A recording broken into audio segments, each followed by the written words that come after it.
दिल्ली चुनाव हारने के बाद बसपा सुप्रीमो अब बिहार की तरफ कूच कर चुकी है। उनके कार्यकर्ता लगातार बिहार के अलग अलग हिस्सों में जाकर के कार्यकर्ताओं की मीटिंग शुरू कर दी है। हमारे साथ बातचीत करने के लिए ओम प्रकाश गौतम जी है, जो बिहार के चुनाव को देखते हुए हम बात करेंगे। बहुत बहुत स्वागत सर आपका। मैं ओम प्रकाश गौतम पहले आपके चैनल को सादर जय भीम कहता हूं, क्योंकि आप लोग घूमते रहते हैं और समाज की बात दिखाते हैं। बिहार का चुनाव, चाहे दिल्ली का चुनाव, चाहे जहां का चुनाव, हम चुनाव जीतने नहीं आए थे, हम सरकार बनाने आए थे। मान्यवर साहब निकले थे कि जानवर से इंसान बनाना है। ये बाबा साहब से सीखे थे। बाबा साहब के किताबों में वो पढ़े थे कि हाँ, बाबा साहब की जब कलम उठी तो जानवर से इंसान लिख दिया। उसी नियम कानून कायदे, उन्हीं के नियम के तहत, उन्हीं की योजना के तहत वह निकले और लिखा है कि इस 90% बहुसंख्यक जनता जानवर है। इस जानवर से कैसे बचाना है, इसको इंसान बनाने के लिए निकले। और जब देखे कि इंसान कैसे बनेगा तो बहुजन समाज पार्टी का गठन किए। बहुजन समाज पार्टी का गठन किए कि इसमें लोग इंसान बनेंगे। और अगर आज बहुजन समाज पार्टी नहीं जीत रही है तो आप देख रहे हैं कि बहुजन समाज पार्टी जीतती थी तो शिक्षा, स्वास्थ्य, रोजगार, खाद्यान्न पर ध्यान दिया जाता था, आपके नौकरी पर ध्यान दिया जाता था। लेकिन आज जो लोग जीत रहे हैं वह लोग केवल विकासशील देश की बात करते हैं, विकसित देश की बात नहीं करते। मोदी जी तो कहते हैं ना कि देश विकसित बनेगा। भाई, विकसित की बात नहीं करते हैं मोदी जी। विकसित की बात करते तो खाद्यान्न में बजट देते, विकसित की बात करते तो शिक्षा पर बजट देते, विकसित की बात करते तो स्वास्थ्य में बजट देते। लेकिन यहाँ तो 2 लाख हजार करोड़ हर साल वह हमारे देश राष्ट्र की संपत्ति बेच रहे हैं, बजट में है। 5 साल में 10 लाख हजार करोड़ की संपत्ति है, बेचेंगे, बजट में है। लेकिन कोई इस पर नहीं बोल रहा है। और केवल दलित पिछड़ों का बलात्कार हो रहा है। कैसे कह रहे हैं? अरे जहां से आप उठा लीजिए ना, उत्तर प्रदेश तो बलात्कार प्रदेश बन गया है। चाहे जिसको आप ले लीजिए, चाहे बलिया उठाइए, चाहे हाथरस उठाइए, चाहे कहीं इनके हैं कहीं उनके हैं, चाचा भतीजा ही हैं और दोनों गलबहिया करते हैं कि हाँ हम आइब। लेकिन जिस दिन इंसान बनना होगा उस दिन उत्तर प्रदेश क्या, बिहार क्या, और बहुजन समाज पार्टी का जिस दिन कार्यकर्ता और पदाधिकारी ठान लेगा कि हमें बहुजन समाज पार्टी की सरकार बनानी है और मिशन तैयार करना है, तो हर विधानसभा में 50,000 कार्यकर्ता तैयार कर देगा। क्योंकि बहुजन समाज पार्टी ऐसा कैडर और संगठन किसी के पास नहीं है। बताते हैं कि वक्त जो था वो कुछ और था। जब मान्यवर साहब थे तभी जब कैडराइज हो पाते थे, लोग कैडर कर पाते थे।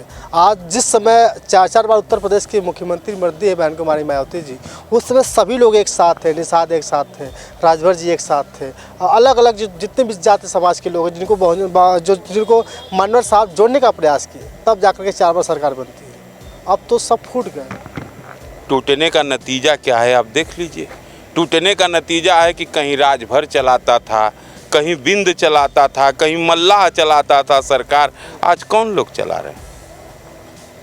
आज उनकी हैसियत क्या है आपके समझ में है कि उनकी हैसियत क्या है? अभी ओम प्रकाश राजभर जी पिछले कैबिनेट मिनिस्टर थे और फरसा उठा के अपने लड़के की शादी 6 विधायक हैं। वो ठीक है, वो 6 नहीं 20 विधायक हो जाएंगे। हम विधायक की बात नहीं करते हैं, हम इंसान बनाने की बात करते हैं, बराबरी का अधिकार देने की बात करते हैं।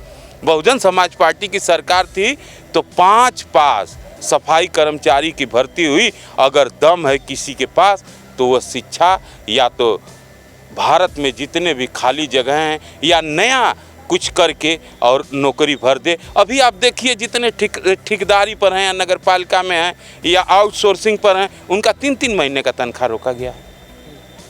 चाहे जो 3 महीने का तनख्वाह रुका हुए, बताए उनका कैसे भोजन चलता है। मैं तो ये सोच के परेशान रहता हूँ कि इनका भोजन कैसे चलता है कि 3-3 महीना का तनख्वाह रुका हुआ है और चेयरमैन से लेकर ठेकेदार राज करते हैं। बिजली विभाग के लोग आंदोलन कर, भाई आंदोलन तो उनका तो जनता को साथ देना चाहिए, क्योंकि बजट में इन तो नेताओं को पता नहीं क्या हो गया है।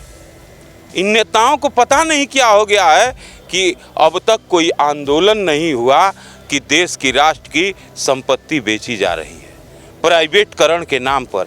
अगर इसी तरह हुआ तो एक दिन ये निरंकुश सरकार हो जाएगी और राजशाही व्यवस्था का स्थापना हो जाएगा, संविधान अपने आप खत्म हो जाएगा जिस दिन ये निजीकरण हो जाएगा देश में। एक सवाल है जो मैं शुरुआत से मैं कहा था कि बिहार के चुनाव पर हम लोग राजनीति बात करेंगे। बिहार के चुनाव को देखते हुए बहुत सारे लोगों ने ये कहा कि बहन जी अकेले दम पर चुनाव लड़ रही हैं, 243 सीटों पे कुछ नहीं कर पाएंगे क्योंकि दिल्ली जैसा हाल वहाँ भी हो जाएगा। आपको लगता है ऐसा? भाई ऐसी कुछ कहीं बात नहीं है। बहन जी का वोट बहन जी के साथ है। आप बताओ ना, आप क्या कर रहे हो?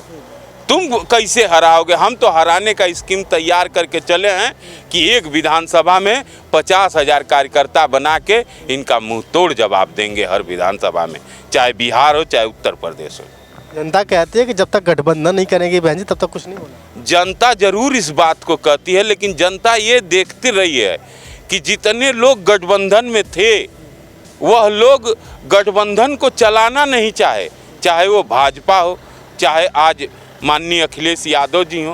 किन्हीं लोगों ने गठबंधन चलाना नहीं चाहा। नहीं तो कन्नौज में बहन जी ने इतना बड़ा स्टेट गेस्ट हाउस कांड को माफ़ कर दिया था कि जाओ माफ़ कर दिया, गठबंधन हो गया। अच्छा एक बात बताइए, मथुरा में कांड हुआ, आपको पता है? जी।